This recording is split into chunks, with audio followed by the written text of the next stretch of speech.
Hola, bienvenidos a una cápsula más de ciencias sociales. Hoy vamos a desarrollar el tema de interpretaciones científicas. Vamos a hablar de 5 grandes interpretaciones que han orientado la manera de estudio de la realidad social. Estamos hablando del positivismo, del materialismo histórico, del estructural funcionalismo, de la teoría comprensiva y de la teoría crítica. Bueno, estas perspectivas que no se reducen solo a corrientes teóricas son formas distintas que nos ayudan a entender la ciencia social. Ellas nos orientan para saber cómo deben de estudiarse la sociedad y cuál es el papel del investigador dentro del desarrollo de este trabajo. Digamos que, bueno, para facilitar em, la comprensión de este tema, quiero que imaginemos que, bueno, de alguna manera nosotros estamos tratando de proponer métodos distintos que parten de concepciones diferentes sobre la naturaleza del conocimiento, sobre la estructura social y sobre el papel del investigador.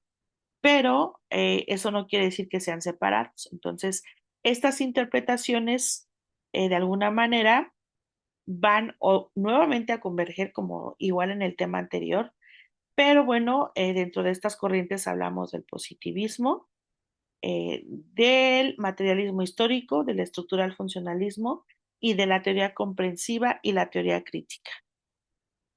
De alguna manera, si nosotros observáramos como un edificio y la estructura externa que este edificio tiene, digamos que su base económica y las funciones internas serían como esta parte de las corrientes. Y los significados que le demos a los habitantes precisamente a esa estructura externa va a ser esta parte de la interpretación científica para explicar algo. Mientras algunas pueden cuestionar cómo se ve el edificio por fuera, otros podrán ver algunos otros detalles y esto es lo que le va a dar precisamente esa producción de conocimiento desigual. Entonces, digamos que de revisar estas interpretaciones nos va a dar como un panorama más amplio de las cosas. Bueno, vamos a empezar con el positivismo. El positivismo que surge en el siglo XIX con un exponente que es Auguste Comte, eh, mm, nos planteaba que la sociedad debe estudiarse con el mismo rigor que las ciencias naturales. Eh, Había que utilizar el método de observación, la medición y la verificación empírica.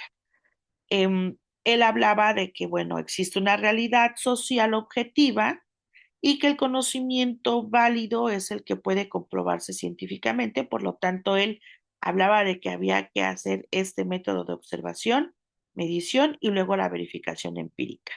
La finalidad, bueno, iba a ser como el descubrimiento de leyes generales del comportamiento social. Entonces, eh, lo que podemos decir es que el positivismo analiza la sociedad como si fuera un laboratorio, pero aquí lo que va a hacer es medir, clasificar y buscar regularidades dentro de la sociedad. A manera de ejemplificarlo, podemos eh, establecer que la estadística, por ejemplo, sería una manera de medir los índices de pobreza, de criminalidad o de algunos otros aspectos. Entonces, la estadística sería esa parte de verificación de lo que estamos observando. Y bueno, la crítica principal a esta corriente, es que, bueno, los fenómenos complejos no se podían reducir a datos cuantificables. Entonces, digamos que de alguna manera estaba dejando como de lado lo subjetivo. Bueno, ahora vamos a revisar. Aquí pongo al materialismo histórico y el estructural funcionalismo en la misma diapositiva porque hay algo en esta parte del materialismo histórico que se va a relacionar con el estructural funcionalismo. Bueno, el materialismo histórico, recordemos que su exponente era Carlos Marx, y Federico Engels. La idea central de este materialismo histórico es que, bueno, la base económica, eh, entendiéndolo como el modo de producción, que es lo que establecían estos autores, determinaban la estructura social, la estructura política y la estructura ideológica. Eh, digamos que dentro de la historia de este periodo, la lucha de clases es la que se va como a caracterizar como esa primacía de las relaciones de producción. La lucha social iba a ser este motor que le va a dar como ese enfoque diferente a esta etapa. Y bueno, el análisis estructural del capitalismo es lo que iba a imperar. Y desde luego el cambio social eh, iba a ocurrir a partir de las contradicciones económicas, ¿no? Cuando hablábamos ya del capitalismo y de las estratificaciones sociales. Digamos que el análisis del capitalismo como sistema basado en la explotación del trabajo asalariado es lo que iba a aportar esta visión estructural y crítica del poder económico. Y luego, bueno, viene el estructural funcionalismo. Este estaba representado por Emil Durkheim y por Pearsons. La idea de esta corriente es que, bueno, la sociedad iba a ser un sistema compuesto por partes interrelacionadas y estas van a cumplir funciones para mantener un equilibrio. Eh, dentro de estos supuestos claves para el estructural funcionalismo vamos a encontrar que las instituciones, ya hablamos aquí de una familia, de una escuela, del Estado, tienen que cumplir ciertas funciones sociales, ¿no? Entonces, también se veía que, bueno, el orden y la estabilidad social eran fundamentales y la desviación social cumplía funciones específicas. Por ejemplo, el reforzamiento de normas era lo que iba a dar como eh, esa base a la sociedad. Entonces, digamos que si fuéramos un cuerpo humano, cada órgano iba a tener una función necesaria para la supervivencia del sistema. De esto es de lo que trata el estructural funcionalismo, de esa parte de que toda situación, toda visión sistémica, todo énfasis en el orden social iba a estar determinado por una función específica que tiene que garantizar esa estabilidad, ese equilibrio y bueno, desde luego a partir de una entidad normativa. La crítica principal para esta parte del estructural funcionalismo, bueno, es que justifica el orden existente y minimiza el conflicto.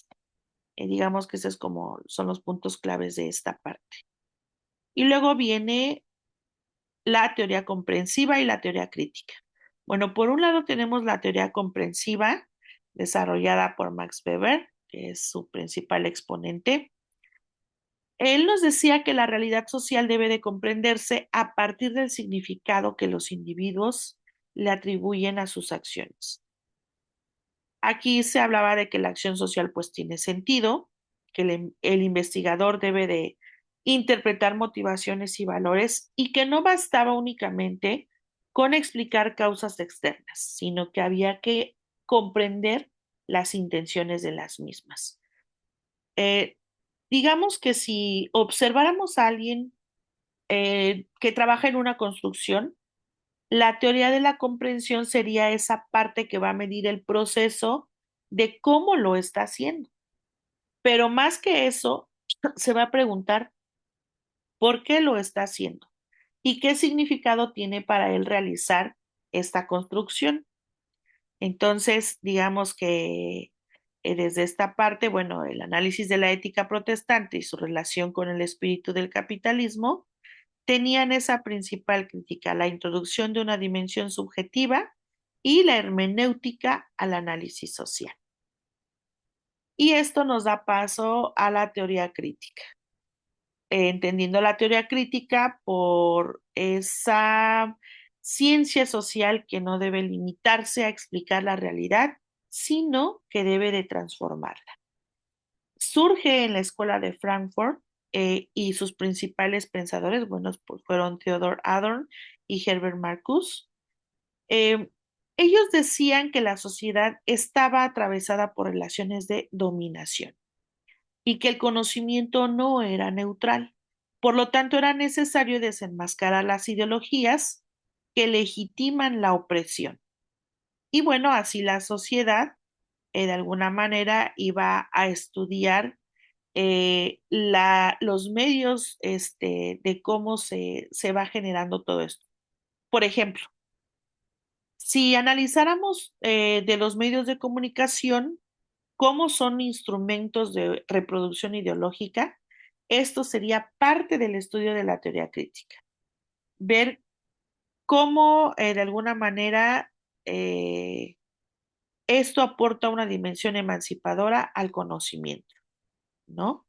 Y bueno, si lo podemos a lo mejor ejemplificar con una analogía, pudiéramos decir que si la sociedad fuera ese edificio del que mencionábamos anteriormente, bueno, pues esta teoría crítica no iba a estudiar solamente quién lo diseñó, sino iba a ir más allá de saber quién lo diseñó, quién lo construyó.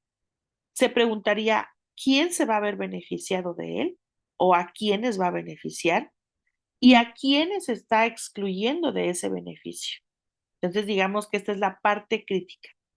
Pensar como más allá de lo simple, de lo que podamos ver a simple vista. Pudiéramos decir que, bueno, las interpretaciones del positivismo, bueno, pues se explican mediante leyes objetivas.